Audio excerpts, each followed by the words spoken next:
Hey there, I've just gotten the brand new Arcade1Up cabinets, Star Wars and Marvel superheroes within the last month or so.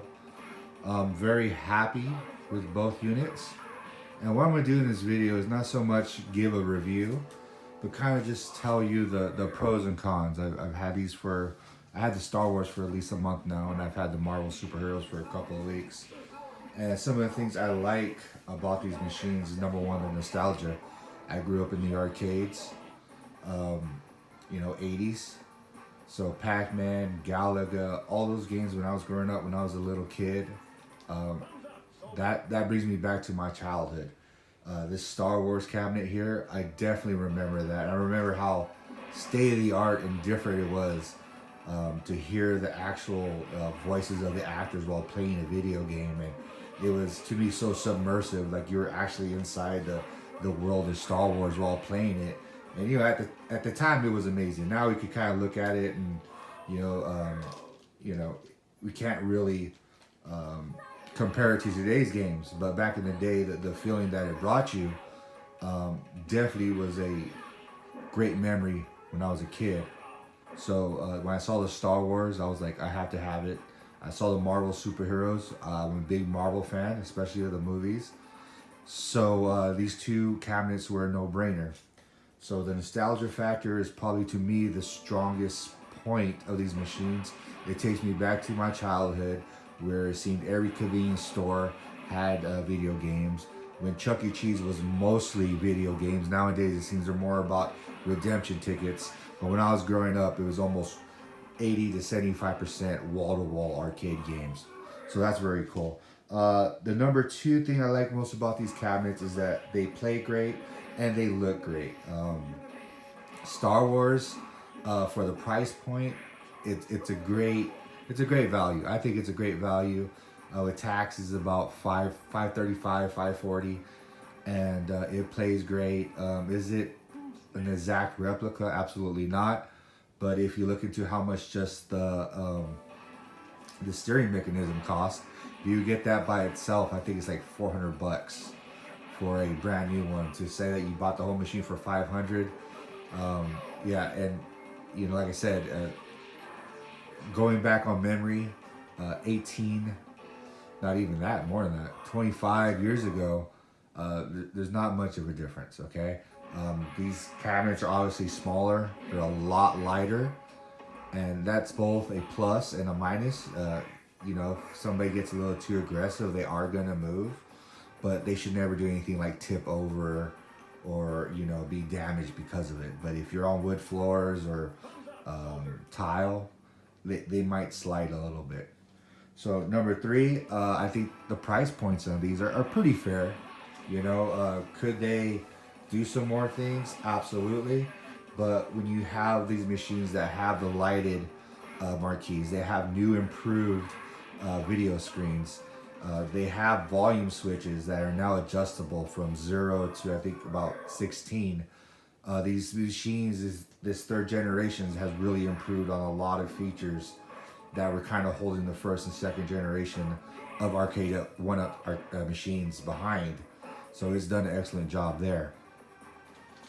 So some of the things I really don't like, and it's not, the first one is pretty much I don't like, is just the honest truth, is that there's not going to be a lot of replay in these cabinets. You're not going to play these cabinets as much as you think. Um, they don't have too much of a replay value, especially Star Wars. If it wasn't for the high score tracker leaderboard, every time you turn it off, it does say who the top scorer is. I really don't think we would replay that too much. Do I still want it? Do I still like it? Do I still love it in my fun room? Absolutely. But the kids do not play it that much. I do not play it that much. And, obviously it doesn't compare to the games of today. So even little kids, they look at it for a little while, and then they'd rather go back playing their Switch or to the PS4. Marvel superheroes, it has a little bit more replay value because the fighter games seem to be a better option in that department. But again, compared to the games they have today, And you know, to the left of this machine is my video game setup. It has my PS4. It has a Switch. So you know, this thing is in constant, you know, arm's length of newer software and hardware that's going to be on a bigger television screen. But these things are still cool. It's just, you know, it's something. If you kind of feel like, oh, I'm probably not going to play that too much, you're right. You're not. Number two, you gotta be really careful putting this stuff together. You can't rush it. You gotta make sure you don't over tighten the screws. I had an easier time putting together the Marvel superheroes cabinet opposed to the Star Wars. Star Wars was a little bit of a pain in the butt. It's nothing super complicated. Some of the little wood pegs that fit in between two pieces of the wood, some of them were really shaped, some of them didn't fit in certain holes, and actually some of the bigger wooden pegs goes into the marquee. So if you feel you get a wooden peg and it's like it's not fitting into the sides of the cabinet, you should probably use that one in the marquee area. It doesn't really specifically say that, but putting these two cabinets together, I've kind of realized that all those little wooden pegs aren't exactly shaped the same size, and use the bigger, thicker ones in the marquee. Number three, I wish these things had more games. You know, at the price point here, Marvel Superheroes was about $475.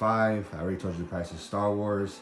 To get 3 very dated games for $500, I feel that, you know, each of these cabinets at that price point, at $450 to $550, it should come with at least 4 to 5 games to give these things a little bit more replay value, because I think that's the number one thing that I realize is that, you know, you're not really going to play these as much. Do I love them? Do I think I got ripped off in any way? Absolutely not. I love these in my fun room, and I'll even just flip them on just to check it out, just to, you know, for me, for this room, it's a room enhancer. I could even see these being put into your kids' room, and you know, you put like the Pac-Man. If there's anything I could improve on, I just wish that all the future Arcade1Ups are going to come with a lighter marquee, and that's going to come up with a branded riser. Because I think that really makes a big difference. And even if it's at the price point of $400, that's okay. It's totally worth it for me. And yeah, I'm very happy with these 2 cabinets. I think I gotten every dollar back. Do I wish they had more games? Absolutely. I think 1 or 2 games won't hurt, but I think Arcade1Up is doing a great job of improving these machines, and I really hope that their first and second generations, they'll go back and give them the improved screens, give them dual speakers, and give them lighter marquees, and that way I'll be more interested in picking up, you know, a Galaga or a Street Fighter 2. Actually, if they do that, I'll buy Street Fighter 2 right off the bat. It's just, for me, without the lighter marquee, it's a no-go. It's missing that little nuance that I used to love. So that's it. That's my thoughts. You have any other experience or any thoughts, please share them below, and thank you for watching.